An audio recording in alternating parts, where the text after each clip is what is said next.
Karnataka news beet follow ಮಾಡಿ, subscribe ಮಾಡಿ.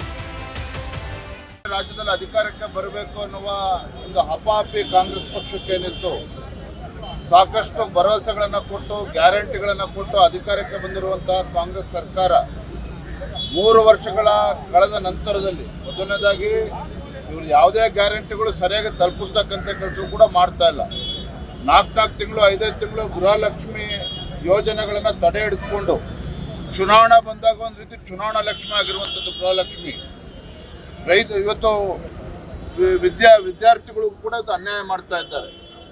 ಈಗ ಗ್ಯಾರಂಟಿಗಳಿಂದ ಸರ್ಕಾರಕ್ಕೆ ಆರ್ಥಿಕ ಸಂಕಷ್ಟ ಪೆಟ್ಟು ಬಿದ್ದಂಥ ಸಂದರ್ಭದಲ್ಲಿ ಒಂದೊಂದಾಗಿ ನೆಪಗಳನ್ನು ಒಡ್ಡಿ ಈಗ ಗ್ಯಾರಂಟಿಗಳ ಫಲಾನುಭವಿಗಳು ಏನಿದ್ದಾರೆ ಆ ಸಂಖ್ಯೆನ ಲಕ್ಷ ಸಂಖ್ಯೆನ ಇಳಿಸ್ತಕ್ಕಂಥ ಒಂದು ದುಸ್ಸಾಹಸಕ್ಕೆ ಕಾಂಗ್ರೆಸ್ ಸರ್ಕಾರ ಕೈ ಹಾಕಿರುವಂಥದ್ದು. ಒಂದು ಈ ಸಂದರ್ಭ ಹೇಳ್ತೇನೆ, ಯಾರು ಅದಕ್ಕೆ ಅರ್ಹರಿದ್ದಾರೋ ಕೊಡಬೇಕು ಅನ್ನೋದ್ರ ಬಗ್ಗೆ 2 ಮಾತಿಲ್ಲ. ಇವ್ರದೇ ಸರ್ಕಾರ ಇತ್ತಲ್ಲ, ಹಾಗಾದ್ರೆ 3 ವರ್ಷದ ಕೆಳಗೆ ಕೊಡಬೇಕಾದ್ರೆ ಯಾಕೆ ಯೋಚನೆ ಮಾಡಲಿಲ್ಲ? ಒಂದು ಕಡೆ ಕಾಂಗ್ರೆಸ್ ಪಕ್ಷದ ಆಡಳಿತ ಪಕ್ಷದ ಶಾಸಕರು ಹೇಳ್ತಾ ಇದ್ದಾರೆ, ಗ್ಯಾರಂಟಿಗಳಿಂದ ನಮ್ಮ ಕ್ಷೇತ್ರಕ್ಕೆ ಅಭಿವೃದ್ಧಿಗೆ ಹಣ ಕೊಡ್ತಾ ಇಲ್ಲ ಅಂತೇಳಿ ದೇಶಪಾಂಡೆ ಅವರು ಹೇಳ್ತಾ ಇದ್ದಾರೆ. ಇವತ್ತು ಗ್ಯಾರಂಟಿಗಳಿಂದ ನಮ್ಗೆ ಅಭಿವೃದ್ಧಿಗೆ ಹಣ ಕೊಡ್ತಾ ಇಲ್ಲ, ಆತ್ಮಹತ್ಯೆ ಮಾಡ್ಕೊಳ್ತಕ್ಕಂಥ ಪರಿಸ್ಥಿತಿ ನಿರ್ಮಾಣ ಆಗಿದೆ ಅಂತೇಳಿ ರಾಜಕೀಯವಾಗಿ ಕಾಂಗ್ರೆಸ್ ಪಕ್ಷದ ಶಾಸಕರು ಹೇಳ್ತಾ ಇದ್ದಾರೆ. ಹಿಂದಿನ ಮುಖ್ಯಮಂತ್ರಿಗಳ ಹಣಕಾಸಿನ ಏನಿದ್ರು ಬಸವರಾಜ ರೆಡ್ಡಿ ಅವರು ಗ್ಯಾರಂಟಿಗಳಿಂದ ಇವತ್ತು ಆರ್ಥಿಕ ಸಂಕಷ್ಟದಲ್ಲಿ ಕರ್ನಾಟಕ ಸಿಲುಕಾಕೊಂಡಿದೆ ಅಂತ ಹೇಳ್ತಾ ಇದ್ದಾರೆ. ಈ ವಾಸ್ತವಿಕ ಸತ್ಯವನ್ನ ಮರೆಮಾಚಿ ಇವತ್ತೇನೋ ಬಹಳ ಸುಧಾರಣೆ ಮಾಡ್ತೇವೆ ಅಂತೇಳಿ ಇವತ್ತು ಲಕ್ಷ ಫಲಾನುಭವಿಗಳನ್ನ ಕಡಿತ ಮಾಡುವಂತ ಕೆಲಸವನ್ನು ಮಾಡ್ತಾ ಇರ್ತಕ್ಕಂಥದ್ದು ಸರಿಯಲ್ಲ. ಇವತ್ತು ನಾನು ಕಾಂಗ್ರೆಸ್ ಮುಖಂಡರ ಹೇಳಿಕೆಯನ್ನು ಕೂಡ ಗಮನಿಸಿದ್ದೇನೆ. ಅನರ್ಹರಿಗೆ ಯಾಕೆ ಮತ್ತೆ ಚುನಾವಣೆ ಸಂದರ್ಭದಲ್ಲಿ ಹೇಳ್ಬೇಕಿತ್ತಲ್ಲ, ಹಾಗಾದ್ರೆ ಏನು ಮುಖಪುಟದಲ್ಲಿ ಜಾಹೀರಾತುಗಳನ್ನ ಕೊಡ್ತಾ ಇದ್ರಲ್ಲ, ಅರ್ಹರಿಗೆ ಮಾತ್ರ ನಾವು ಗ್ಯಾರಂಟಿಗಳನ್ನ ಕೊಡ್ತೇವೆ ಅಂತ ಹೇಳ್ಬೇಕಿತ್ತು ಮುಂಚೆ. ಎಲ್ಲ ಹೇಳಿದ್ರು ನೀವು?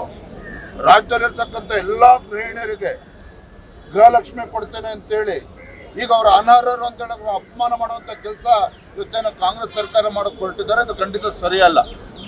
ಚುನಾವಣೆ ಸಂದರ್ಭ ಬಂದಾಗ ಹೇಳುವುದೊಂದು, ಈಗ ಬೇರೆ ಧ್ವನಿಯನ್ನ ಬದಲಾವಣೆ ಮಾಡ್ತಾ ಇರ್ತಕ್ಕಂಥದ್ದು, ಕತ್ತರಿ ಆಗ್ತಕ್ಕಂಥ ಕೆಲಸ ಯೋಜನೆಯನ್ನು ಮಾಡಿಕೊಟ್ಟಿದ್ದಾರೆ.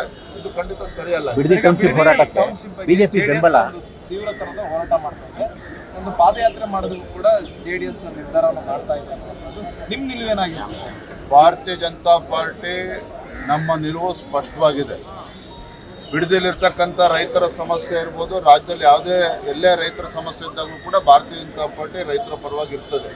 ಹಾಗಾಗಿ ಬಿಡದಿನಲ್ಲೂ ಕೂಡ ಒತ್ತಾಯಪೂರ್ವಕವಾಗಿ ರೈತರ ಜಮೀನನ್ನು ಕಸ್ಕೊಳ್ಳೋದಕ್ಕೆ ಇವತ್ತೇನೋ ರಾಜ್ಯ ಸರ್ಕಾರ ಹೊರಟಿದೆ.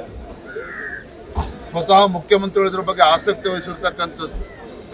ಇವತ್ತು ಒಳ್ಳೆ ಆಡಳಿತ ನೀಡ್ತೇವೆ ಅಂತ ಹೇಳಿ ರೈತರನ್ನ ಒಗ್ಗೂಲೆಬ್ಬಿಸ್ತಕ್ಕಂಥ ಕೆಲಸ ಮಾಡೋದಕ್ಕೆ ಏನು ಸರ್ಕಾರ ಹೊರಟಿದೆ, ಇದು ಅಕ್ಷಮ್ಯ ಅಪರಾಧ.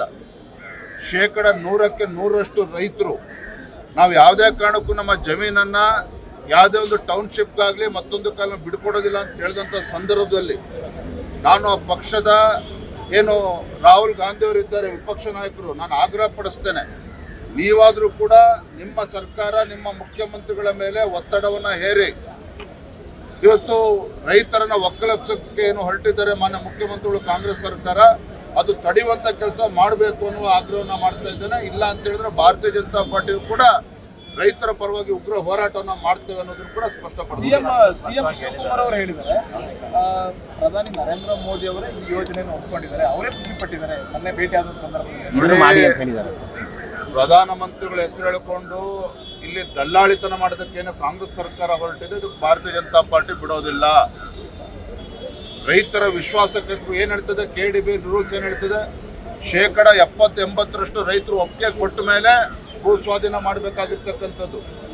ಇವತ್ತು ಬಿಡದಿ ವಿಚಾರದಲ್ಲಿ 100% ರೈತರು ಇದ್ರ ವಿರುದ್ಧ ಇದ್ದಾರೆ ಅನ್ನೋ ಮಾಹಿತಿ ಬರ್ತಾ ಇದ್ರು ಸಹ ಇವತ್ತು ಒತ್ತಾಯಪೂರ್ವಕವಾಗಿ ರೈತರ ಮೇಲೆ ಇವತ್ತು ಹೇರೋದಕ್ಕೆ ಹೊರಟಿದ್ದಾರೆ. ಇದು ಖಂಡಿತ ಸರಿಯಲ್ಲ. ಕರ್ನಾಟಕ ನ್ಯೂಸ್ ಬೀಟ್ ಫಾಲೋ ಮಾಡಿ, ಸಬ್ಸ್ಕ್ರೈಬ್ ಮಾಡಿ.